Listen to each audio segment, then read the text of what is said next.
हम आए तो इस बहाने से है कि चल के कुछ सुनेंगे और सीखेंगे, सिखाएंगे, लेकिन हकीकत में बहुत सारे लोग हमें से कर कुछ और रहे हैं।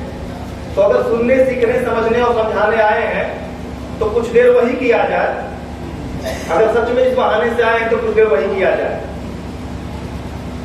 जितनी आसानी से यहाँ से बातें बोली जा रही हैं, बातें उतनी आसान है नहीं, ये समझ लीजिए। यहाँ से अर्जक संघ को हम कहाँ फैलाएंगे, मानव तक विचार को ले जाएंगे, ये कह देना जितना आसान है, जमीन पे उतार देना कल्पना में भी एक भयानक है।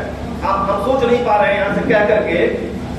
कई सारे अर्जक कार्यक्रमों में गया, लगभग संख्या इतनी ही रहती है, संतोषजनक ये कितनी रह जाती है, इतनी है अभी भी बनी हुई है। और विजय सिंह की आशंका जो उन्होंने जाहिर किया था कि एक खास उम्र के लोग ही ज्यादातर मात्रा में है, इसका मतलब हम अपनी विचारधारा को अपडेट नहीं कर पाए हैं या नए समय की उपजी आकांक्षाओं को संदर्भित नहीं कर पा रहे हैं, कुछ ऐसा है। फिलहाल मैं सबसे पहले चुनौती पर बात करूंगा, चूंकि संचालक की अपनी सीमाएं हैं, समय की अपनी सीमाएं हैं। हमारी आदत है हम देर से आते हैं और हम भारतीय लोग हैं जो भारतीय जीवन शैली में जीते हैं। समय होता है, अगर समय 11 बजे दिया जाता है तो हम पूछते हैं कब आना, तो वो तो 11-12 बजे आ जाइएगा। हमारे एक सुपरवाइजर थे, वो वियना में मैं एक छोटी सी घटना बताता हूँ कि किस प्रकार से समय का महत्व होता है। हमारे सुपरवाइजर जिनके अंडर में पीएचडी कर रहा था, वो वियना में अपना एक पेपर प्रेजेंट करने गए थे। उनका जो शेड्यूल आया था, एग्जैक्टली मैं बता रहा हूँ, कोई भी हाइपरबोलिक नहीं है, 9:55 पर आपकी फ्लाइट यहाँ पर आपको छोड़ेगी। 2 मिनट पैदल चलने के बाद आप इसको क्रॉस करेंगे, वहां पर कितने मिनट आपको मेट्रो मिल जाएगी। वो मेट्रो आप यहाँ उतरेंगे, 1 मिनट चलने के बाद आप उतरेंगे, ये नंबर की टैक्सी आपको मिलेगी, कितने बजे आप यहाँ आ जाएंगे। हमारा समय था 10 बजे का, हम शुरू किए हैं कितने बजे ये हम सोचा। ये भारतीय जीवन शैली है हमारी, हम आदत हमारी पड़ गई है। खैर, मैं समय को अन्यथा नहीं लूंगा। देखिए चुनौती है अर्जक के सामने या दुनिया भर के विज्ञानवादियों के सामने। ये दौर है कि जब दुनिया में दक्षिणपंथी लहर चल रही है, दुनिया भर के विज्ञानवादियों, चिंतनवादियों, तर्कवादियों के सामने जो चुनौती है, स्पेशली दक्षिण एशिया के सामने या एशिया के बड़े हिस्से में, वो चुनौती ये है। एक छोटी सी कहानी से, बहुत छोटी सी कहानी। मान लीजिए कि जो हमारे 2 साथी बच्चे आए हुए हैं, इनकी माँ इन्हें कहती है कि बेटा, जैसा कि भारत में तानाशाह अभिभावक तानाशाह होते हैं, वो अपनी मर्जी बच्चों पर थोप देते हैं कि तुम्हें IAS PCS बनना है या इंजीनियर डॉक्टर ही बनना है। माता पिता चाहे कुछ भी नहीं जानते हैं, वो तय कर देते हैं कि बेटे को क्या बनना है। तो उस मान लीजिए उस माइक तक हमारे इन दोनों साथियों को पहुंचना है। ये दोनों साथी मेरे पास आए कि मुझे उस माइक तक जाना है, मुझे रास्ता बताइए। मैंने कहा कि अगर मान लीजिए वो माइक इनके जीवन का लक्ष्य है, मैंने कहा एक रास्ता ये है तुम्हारे सामने कि तुम मेरे पास आओ, मैं तुम्हें चलना सिखाऊंगा। एक कदम ऐसे चलना है, सीढ़ी चढ़ोगे, ऐसे चढ़ोगे, माइक ऑन करोगे तो तुम माइक में बोल पाओ। एक लंबा श्रम, एक लंबा अनुभव, वो समझिए कि वो इसके लिए बच्चे के लिए नौकरी है। और मैं इसे कह रहा हूं कि तुम्हें पढ़ना पड़ेगा, तुम्हारे परिवार, तुम्हें संयम बरतना पड़ेगा, लगातार मेहनत करनी पड़ेगी, तुम्हारे परिवार को अपना आर्थिक संसाधन लगाना पड़ेगा, तुम्हें फेल होने के चांसेस भी हैं, उन चुनौतियों का सामना करना पड़ेगा, अपने जीवन को खतरे में डालना पड़ेगा, तब सफलता की कुछ संभावना है। एक रास्ता ये है। उस दूसरे बच्चे को मैंने ये कहा कि तुम आओ, मेरे बगल में बैठो, मेरा पूजा पाठ करो, मैं तुम्हें फटाक से दिलवा दूंगा। किसी भी आदमी के लिए आसान है कि वो मेरा पूजा पाठ करे और मुझसे उम्मीद लगा ले कि उनसे आसानी से दिलवा दूंगा। अर्जक संघ का रास्ता वो मेहनत वाला रास्ता है और ब्राह्मणवाद का रास्ता वो वाला है, वो आपको उलझा के रखा हुआ। आप कैसे उस आदमी से कहेंगे भाई कि तुम उसमें फेल होने के चांसेस भी हैं, और वो दूसरा वाला कह रहा है कि तुम आओ मेरे पास पूजा पाठ करो और मैं तुम्हें वो दिलवा दूंगा।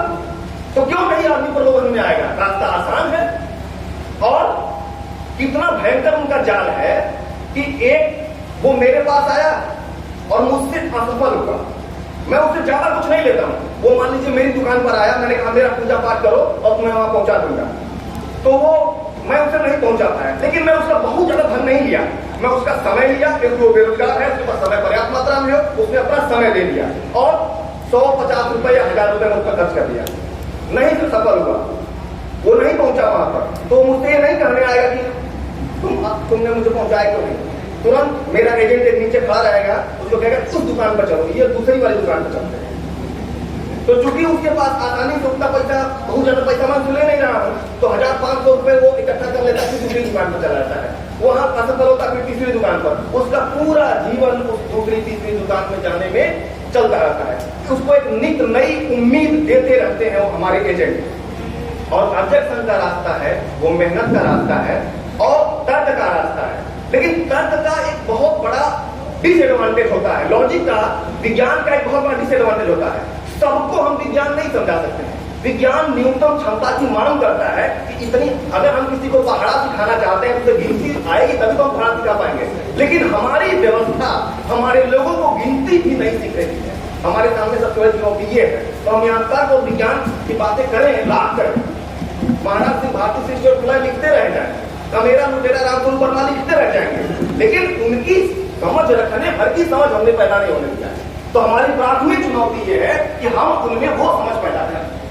तो वक्ताओं के लिए एक बड़ी चुनौती का विषय ये है कि वो अपनी भाषा को, अपने समझ को इतना आसान बना लें कि एक अंतिम व्यक्ति भी हमारी बात समझ सके। बड़ी बड़ी बातें कह देने से परिवर्तन होने वाला नहीं है। उसको इतना आसान भाषा में आपको समझाना पड़ेगा कि अंतिम व्यक्ति भी आपकी बात को सुन और समझ सके। एक और अर्थशास्त्र आपको बताते हैं, ये धर्म का अर्थशास्त्र मनोविज्ञान के साथ जुड़ा हुआ है। वो ये है कि मान लीजिए जब हम इस प्रकार से समझाएंगे तब लोगों को समझ जाएगा। एक देवी है गोरखपुर में जो मांस खाती है। हालांकि वैदिक धर्म हमेशा से मांसाहारी रहा है, वो गोमांस खाता रहा है, लेकिन वर्तमान में गोरखपुर में एक देवी है जो मांस खाती है, तर्कुलही देवी। अब आपको एक तरीके से बता रहे, मान लीजिए कि तर्कुलही देवी के मंदिर पर एक दिन में 1000 लोग वहां पर जाते हैं। मैं आर्जन की विचारधारा को कुछ छोटी छोटी कहानियों के माध्यम से मैं ये उदाहरण आपके सामने, क्योंकि मेरा एक काम है, मैं पेशे से मजबूरन कहिए या कमाई रोजी रोटी के लिए अध्यापक हूं, और मेरा विषय भी ऐसा है कि जो इसी से जुड़ा हुआ है। मैं फिलॉसफी का स्टूडेंट हूं, तो इसलिए मैं चाहता हूं कि मैं आप तक मैं अपनी वो बातें पहुंचा सकूं जो आप अंतिम व्यक्ति तक इसी तरह से पहुंचा सकता है। 1000 लोग अपनी विभिन्न प्रकार की मन्नतों को लेकर के, क्योंकि हम बड़े प्रलोभन वाले लोग हैं, हम चमत्कार चाहते हैं, जबकि पूरी दुनिया में कहीं कोई चमत्कार नहीं होता है। हम चमत्कार चाहते हैं, हमें फिल्मों में दिखाया जाता है, हाथ ऐसे करेगी भर सोना गिर जाएगा, लेकिन देश की गरीबी नहीं मिला है। 1000 लोग तर्कुलही देवी पर एक दिन में गए अपनी विभिन्न मन्नतों को लेकर के। अगर वहां पर 1000 लोग एक दिन में गए, नहीं दिन के बाद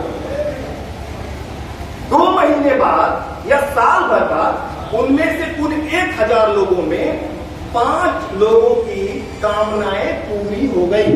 केवल 5 लोगों की। कैसे इन देवी देवताओं का घंटाघात प्रचार होता है मैं बताना चाहता हूं। उन 5 लोगों की मान्यताएं पूरी हो गई जो मन्नत मांगे थे। वो 5 लोग जब 2 महीने या 1 साल बाद वहां जाते हैं तो पूरे ढोल मजीरे के साथ बारात लेकर के वहां पर जाते हैं कि माता के कृपा से हमारे पुत्र पैदा हो गया। पुत्र पड़ोसी कृपा से पैदा हो, किससे पैदा हो सब लोग जानते हैं, तमाम तरह से व्यवस्थाएं हैं भारत में। तो उसके अलावा इलाज है, अगर मान लीजिए कि इलाज करा रहे हैं, दवा भी करा रहे हैं और देवी के स्थान पर भी चले गए तो कहीं कोई दवा काम कर गई तो ठीक हो जाते हैं। तो 5 लोग मानिए ठीक हो गए, 5 लोगों की मन्नतें पूरी हो गई। वो 5 लोग ढोल मजीरा बजाते हुए वहां पर जाते हैं। मैं मानता हूं कि आप 5 लोगों के काम उस देवी की शक्ति से पूरा हो गए। तो पहला प्रश्न, अगर उस देवी में शक्ति है और 1000 लोग भक्त हैं तो 1000 लोगों की मन्नतियां क्यों नहीं पूरा हुई? Number 1 point. एक सामान्य सी गणित है, अगर उस देवी में ताकत है तो 1000 लोगों की अपनी मनोतियां पूरी हो जानी चाहिए, लेकिन नहीं पूरा होता है। 5 लोग जाते हैं ढोल मजीरा लेकर के, वहां पर बता देते हैं कि देवी की कृपा से हमारा काम हो गया। तो 1000 लोग जो उस दिन गए रहते हैं उन्हें लगता है कि देवी बड़ी प्रतापी है, इन लोगों की मनोतियां पूरी हो गई, तो प्रचार हो जाता है। लेकिन मैं उन 995 लोगों से कहना चाहता हूं कि तुम जूते लेकर क्यों नहीं गए उस देवी को पीटने के लिए, कि तुम्हारी वजह का काम नहीं। अगर तुम्हारी वजह का काम नहीं हुआ तो उन 995 लोगों को जूते लेकर मारना चाहिए, लेकिन वो कमजोर है। भारतीय अपनी सफलताओं का श्रेय जब भी कोई पीएचडी लिखता है तो ईश्वर की कृपा से, माता पिता की कृपा से। अबे हरामखोर, मेहनत किया तुमने, तुम देते रहे हो ईश्वर को। सफलताओं का श्रेय देवी देवता ईश्वर को दे देते हो और सफलताओं का श्रेय अपने लेकर होते हो तो आत्महत्या करनी ही पड़ेगी। सफलताओं का श्रेय लेना भी सीखो, सफलताओं का श्रेय आपको लेना पड़ेगा। आप सबको इंसानों की क्षमताओं में यकीन रखना सीखना पड़ेगा। हम सब उन्हें सिखा पाएंगे ये बात, तभी फिर वक्त मिलेगा। बैठेंगे, बात करेंगे। समय की अपनी सीमाएं हैं, मैं जानता हूं संचालक की अपनी सीमाएं, लेकिन आप बिल्कुल प्रतिबद्ध हैं। मैं देख रहा हूं आप सबने मुझे अवसर दिया। हम फिर मिलेंगे, फिर सुनेंगे, एक दूसरे को समझेंगे। अगर छोटी बड़ी सभाएं हम लगाते रहेंगे तो एक दूसरे तक वो बातें पहुंचा पाएंगे जो हमारे जीवन को आसान, सरल, सहज और सार्थक बना पाएंगे। उम्मीद है हम इसी के होंगे। बहुत